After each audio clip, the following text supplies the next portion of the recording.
Welcome to the Empty Nest Kitchen, where we're finding fun in the kitchen now that the kids have flown the coop. I'm Christine Van Bloom, a cooking teacher with over 25 years of experience, here to show you tips, tricks, and joy in your kitchen, all while trying something new. Let's get cooking. Oh, happy day. It's Christine here, and as I sit here at my kitchen table recording this, I can hear the birds chirping, and I know there are fat squirrels running around the backyard. I'm looking at this forsythia bush. It is spring. It is spring finally, and it wasn't even a bad winter. It just feels so good. And you know that right now you are getting bombarded with all of the spring veggies a person could ever want. But what I thought I'd do for you today is kind of go through what the spring veggies are and a couple of things that you can do with them. Now, if you subscribe to my newsletter, you should have gotten one in your email this morning telling you exactly this, what to do, how to make it work for you, how to make it even yummier. But if not, you can go to emptynestkitchen.com and sign up. I just send one out every week full of helpful tips and tricks and all of that good stuff. But let's get started, shall we? When I lived in New York City before I got married, I lived on the Upper East Side. And really upper, really east. It was not where everybody posh was. But I would get off at the 86th Street subway station and I would go work out, New York Sports Club, woohoo. And then I would stroll up Lexington Avenue and stop at this little gourmet market. I think it was between like 87th and 88th. And it was just when food was starting to pique my interest, right? So this is very early 90s. And I remember the first time I saw an artichoke. I had never had an artichoke before until my roommate, and I'm going to put that loosely, but my roommate had invited me over to her boyfriend's, and it was a whole tale. Someday I'll tell you the whole thing. And they had artichokes, and I was so blown away by this because my South Central PA upbringing never had artichokes, particularly fresh artichokes, ever in my life, ever, right? And I had one at his apartment, and he was a much older fellow. And it was kind of mind-blowing to me. So I would walk up to this little gourmet market, and teeny tiny, and they would have, in the spring, these ginormous, beautiful globe artichokes. And when you get a really good one, it's the size of like a chihuahua's head. They are gigantic for a vegetable. And I remember I was much skinnier in these days, but I would buy one. If I was feeling really rich, I would spring for two. I would walk the rest of the way to my apartment, and then I would steam the artichoke or the artichokes and dip it in. There was a salad dressing called Blanchard and Blanchard. I would get the Blanchard and Blanchard mustard vinaigrette, and I would drag those leaves through and eat that, and that would be my dinner. I mean, how times have changed. No wonder I was so thin back then. But knowing how to prepare an artichoke is not really that hard, but it is something you have to learn because they do have lots of little thorns and things that you have to work around. And this was way before culinary school and way before, heaven forbid, the internet. But I learned to take a pair of scissors and go around and snip the top part off of every leaf so that the thorn would be removed. Then I would take a knife, and we'll pretend that it was sharp, but I'm sure it was from IKEA and dull as, I can't even tell you. And you would cut the top off, maybe the top half inch or the top inch, so you would have a nice flat top. And then I would cut the stem off, but I would trim the very bottom of the stem and throw that in the water to cook because that was always super, super delicious.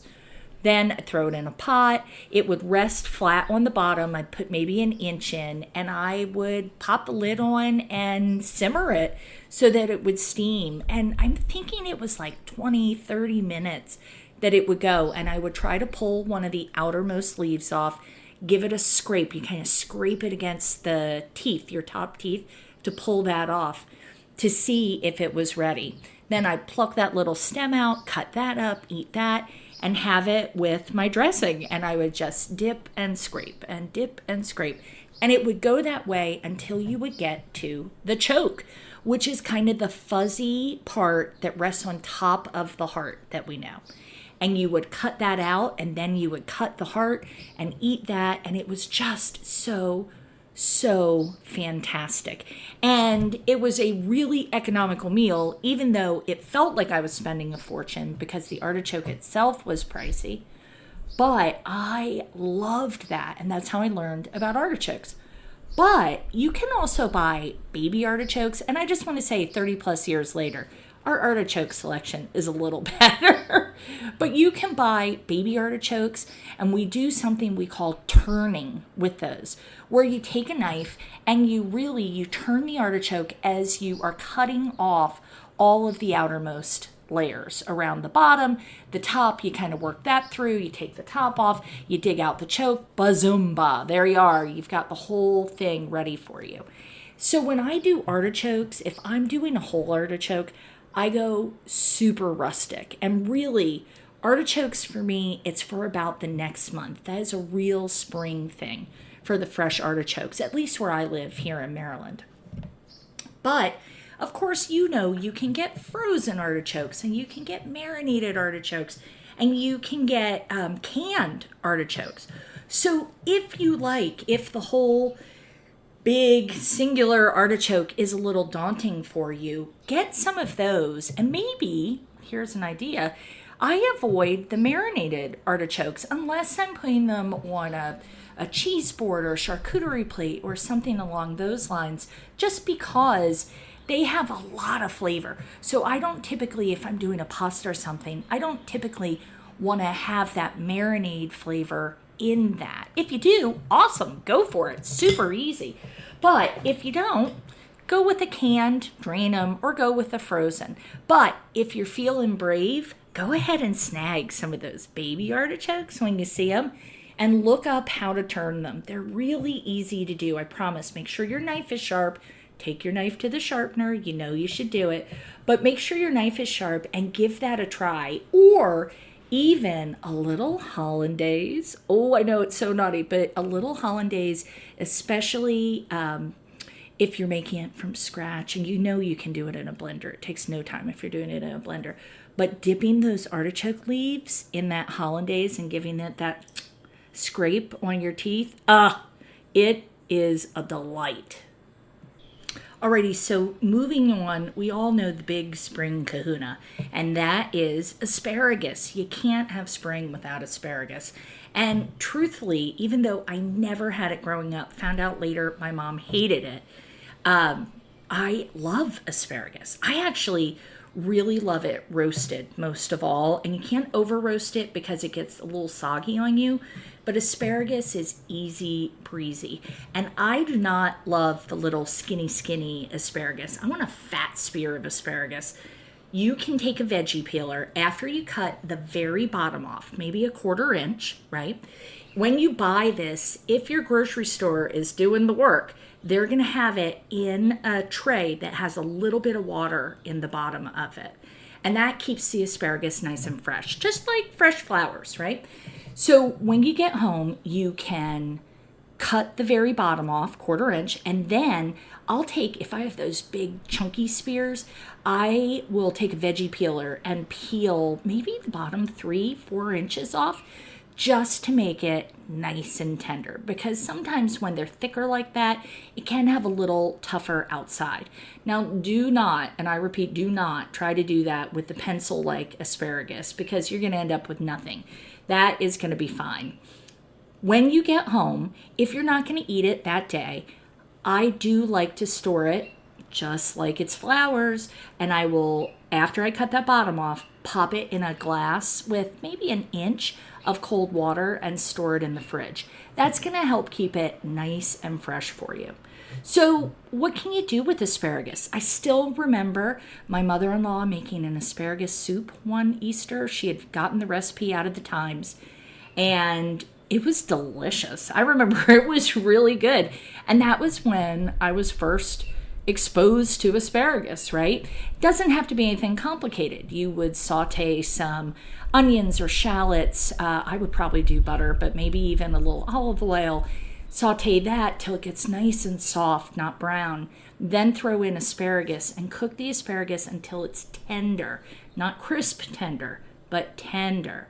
Then I pop it in a blender, chicken stock, or you can cook it in with the chicken stock, and then blender. Maybe you enrich it with a tiny bit of cream at the end, salt, pepper. Very, very simple stuff, but this is the time of year to do it. So, if you've got some asparagus and you want to add it into, say, some pasta, you can chop your asparagus and be a little fancy. Chop it on an angle. Chop it on the bias so that it looks just a little nicer for you. And throw it into your pasta water when your pasta is cooking during the last minute. And that is going to cook it just enough for you so that you don't have to dirty 2 pots. Easy breezy. Now make sure you're going to eat that right away, because otherwise you don't want your asparagus to keep on cooking, right? You want it to stop the cooking process. So in a professional kitchen, a lot of times what we do is we have a big bowl of ice water, lots of ice, and we would pop it straight from the boiling salted water, and I like that water to taste like the ocean, straight from the boiling salted water directly into the ice bath. That shocks it, and that stops the cooking process. So it helps it retain its green color and its crispness. It's a really good way to go with it. I have roasted it and then served it with some pan roasted or pan fried prosciutto. No need to add any fat to the pan. I just crisp it up a little. I'll dice it, crisp it there, throw it over a poached egg. I might do a little lemon zest. Hollandaise, of course, is the way to go, but Hollandaise is really a special occasion treat with all the butter that's in that. You have to be really judicious. But roasted asparagus makes a great bed for poached eggs. So, I know you know all the things about asparagus. Just a couple of hints or ideas for you to try there. Now, moving on, you know that a fresh herb is the way to my heart. And some of mine that are perennials, they come back every year, are starting to pop their heads up, which is glorious. I even have my chives. My chives, boy, I love planting chives because they just come back year after year after year, and you don't have to do a darn thing to them except clean them up at the end. I love to run out there in my bare feet, snip some chives, bring them in over some eggs, over some pasta, over some anything. If I'm doing like a bruschetta, or sometimes I'll do an avocado toast for lunch, I just give a little snip, snip, snip. So good. So if you have herbs that are coming in, and you can even buy herbs ready to plant at your grocery store. Now, they're going to be the most basic. I have a mint plant on my windowsill right now. It's still a little early to go out there and plant it, but I bought it at the grocery store. I used what I needed, and then I've been nursing it for the past month so that when it's time to plant, I've got it ready to go. But any of your perennials, oregano, chives, I think thyme may be a perennial. As these start to poke through, lavender, I believe, is a perennial. As they start to poke through, I love throwing them into anything that I can find. Now, I will definitely have my summer herbs coming. I do have to plant rosemary. Again, my rosemary did not survive the winter, so I've got to plant that one again. Basil, don't even think about planting fresh basil until you are 100% certain that there is no frost in your future. You really have to be sure of that, because a cold night will take your basil out. But whatever you've got coming up, there's so many things you can do with fresh herbs. And dried herbs, I love a dried herb, right? But with the spring and with the things coming back out again, I do tend to throw more into the fresh herb camp because I just think they're so wonderful. But because they're fresh, it's super important that you're adding them in. If you're doing a long cook, they've got to go in during the last 15 minutes, or you're just going to sap everything good out of them, and they're going to lose their bright flavor that they would normally bring to you. So, always use fresh herbs at the end, but you have a bunch of things you could do here. You can make a quick little infused olive oil if you wanted. Now, there are food safety things here. I know putting garlic in olive oil and keeping it can lead to botulism. I don't know enough on the topic other than to know I purchase it from somebody that I know is following all the food safety protocols. But if I wanted to make a chive oil, I would take the chives, I would warm them in the oil, and then let them set in it for a while, for maybe an hour or something. Strain it out, and then you've got a lovely little chive oil. You can do that with oregano. You can do that with thyme. You can do it with whatever you like. But a little herb-infused oil, and don't make a ton of it. Just do enough that you'll use in the next couple of weeks. But a little of that drizzled on a dish, oh, so good. And make sure you look up. You can Google, and I'll see if I can put something on the Empty Nest Kitchen website for you with some guidelines on what to do. You can always do a little herb bouquet. And I will tell you, I'll do this for a soup or stew, and I'll take a whole bunch of them. I have cotton kitchen string that I just keep behind the stove. I'll tie it up, toss it in, and by doing it that way, it's really easy to fish them out. And you're using the stems and everything. There can be a lot of flavor in the stems. But for example, you're never going to chomp on a thyme stem. It's wood, right? It's like chewing on a toothpick. We're not interested in that. So tying them up, pulling them out, nice and easy. And of course, a sprinkle of fresh herbs right before you serve just about anything is fantastic. Every year for about the past 20 years, I've been declaring this will be the year of parsley. And I'm bound and determined to make this happen at some point because fresh, flat leaf or Italian parsley is really terrific. It does have wonderful flavor, and it's not like the curly parsley that I grew up with.